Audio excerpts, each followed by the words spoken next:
जख्मी बताए जा रहे हैं। तो जिस बात की आशंका लगातार हम जाहिर कर रहे थे, वही आशंका सही भी साबित हो रही है। अब आंकड़ा 9 पर आ गया है और 15 लोग गंभीर रूप से जख्मी हैं। बयान भी सुनिए। देखिए, जो अपडेट है, हमारी एनडीआरएफ की एक टीम को हम लोगों ने रवाना कर दिया जो पास में मामलापुरम में थी, और वो पहुंचने वाली है, रेस्क्यू ऑपरेशंस में ज्वाइन कर जाएगी। और ये माननीय गृह मंत्री अमित शाह जी, माननीय गृह सचिव, उन लोगों ने बात की है, और उनके विचार विमर्श के आलोक में हम लोगों ने एनडीआरएफ की टीम वहां रवाना कर दी थी, और बहुत जल्द वो पहुंचने वाला है। जहां तक स्थिति ग्राउंड रिपोर्ट की बात है, तो ऐसा प्रतीत होता है कि जो इम्पैक्ट हुआ है, बिकॉज जो लैंडिंग हुई है, लैंडिंग का जो टेबल टॉप रनवे है, रनवे के बाद जो एक तरह से गड्ढानुमा इलाका है, वो रनवे से हाइट में काफी डिफरेंट है। लगभग 20-30 फीट का डिफरेंस कहा जा रहा है, कम भी हो सकता है, लेकिन जो भी डिफरेंस हो उसके चलते, क्योंकि फ्लाइट जो है स्पीड में होगी, तो ये इम्पैक्ट काफी जबरदस्त हुआ है, जिससे लगभग सभी पैसेंजर थोड़े बहुत घायल हैं, और कुछ लोग बेहोश भी हैं, जो रिपोर्ट मुझे मेरे कमांडर ने वहां से दी है। तो ऐसा प्रतीत होता है कि सभी को अटेंड करना पड़ेगा, और कुछ कैजुअलिटीज का भी रिपोर्ट है, लेकिन वो अनकन्फर्म्ड है, तो इसलिए मैं उसमें बताना समीचीन नहीं समझता। लेकिन ये एक और भी बड़ा हादसा हो सकता था।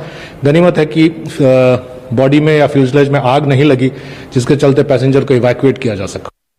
लेकिन अब मल्लपुरम के एसपी इस बात की पुष्टि कर रहे हैं। 9 लोगों की मौत की पुष्टि है, 15 लोग गंभीर रूप से जख्मी हुए हैं। तो केजे, जिस आशंका को आप भी लगातार जाहिर कर रहे थे, ये आंकड़ा अब धीरे धीरे बढ़ रहा है। एनडीआरएफ की टीमें पहुंचेंगी और अभी 35 फीट की खाई है, 2 टुकड़ों में जो स्प्लिट हो गया है एयरक्राफ्ट। अगले हिस्से में कितने लोग सवार थे, अभी कितने मलबे में दबे हुए हैं, यह अभी लाख टके का सवाल है। उन्हें कैसे निकाला जाएगा, और आप जो इलेक्ट्रॉनिक स्पार्किंग की जो सर्किट में स्पार्क्स भी हैं, अभी उस पर भी हमें अपनी फिंगर्स क्रॉस रखनी होंगी कि स्पार्क को लेकर कोई धमाका ना हो जाए, कोई आग ना पकड़ ले प्लेन।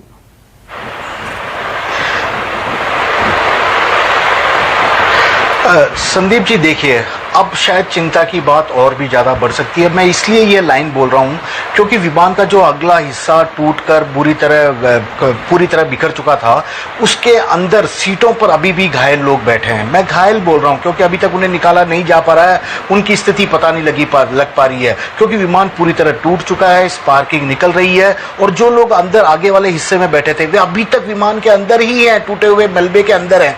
मैं ये कहूँगा विमान की जगह टूटे हुए विमान के मलबे के अंदर हैं।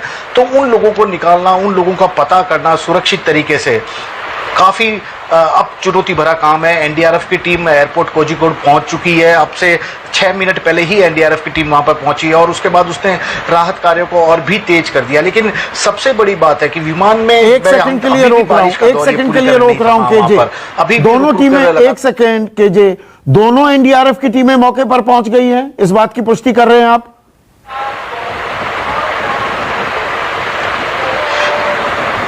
जी देखिए, एक टीम वहां पर पहुंच गई है, मैं इतना बता सकता हूं। एक टीम वहां पर पहुंच चुकी है, एयरपोर्ट के अंदर जा चुकी है, और वहां पर जो अब आगे का काम है एनडीआरएफ अपनी ओर से कर रही है। लेकिन विमान का जो टूटा हुआ मलबा है, जिसके अंदर अभी भी लोग अपने अपने चेयर में इधर उधर घायल अवस्था में पड़े हैं, उन लोगों को निकालना शायद एनडीआरएफ के लिए भी बहुत आसान काम नहीं होगा। बारिश हो रही है, स्पार्किंग भी हो रहा है, और विमान के मलबे को ऐसे ही जैसे हम दूसरे मलबे को उठाते हैं वैसे नहीं उठाया जा सकता, क्योंकि ये इलेक्ट्रॉनिक सर्किट की बात है, पता नहीं कब कौन सा सर्किट कितना नुकसान कर जाए।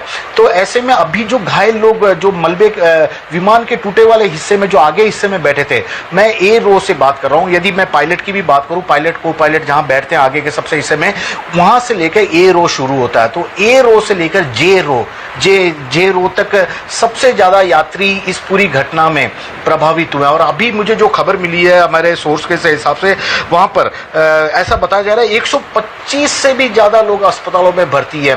उनके परिवारों को सूचना दे दी गई है, यदि आप एक अस्पताल में हैं और आप यदि अपने चलने फिरने की हालत में हैं, हल्का फुल्का, अगर आपको ज्यादा परेशानी नहीं है, तो तत्काल अपने दूसरे परिजन को खोजिए, क्योंकि अब उन लोगों को शायद बहुत ज्यादा अस्पताल के लोगों को परेशानी आ रही है। छोटे बच्चे हैं, तो अभी परेशान हो रहे हैं, उनके माता पिता का शंकाएं बनी हुई हैं। अभी भी परेशानी का सबब है मलबे में जो अगला हिस्सा टूटकर गिर गया है खाई में, वहां पर अभी भी लोग देखे जा सकते हैं, घायल अवस्था में हैं, उनमें से कितनों की मौत हुई है। एनडीआरएफ की एक टीम पहुंच गई है और अब आंकड़ा 9 से बढ़कर 11 की तरफ जाता दिख रहा है, ऐसी भी जानकारी मिल रही है। इस खबर पर हमारी नजर बनी रहेगी।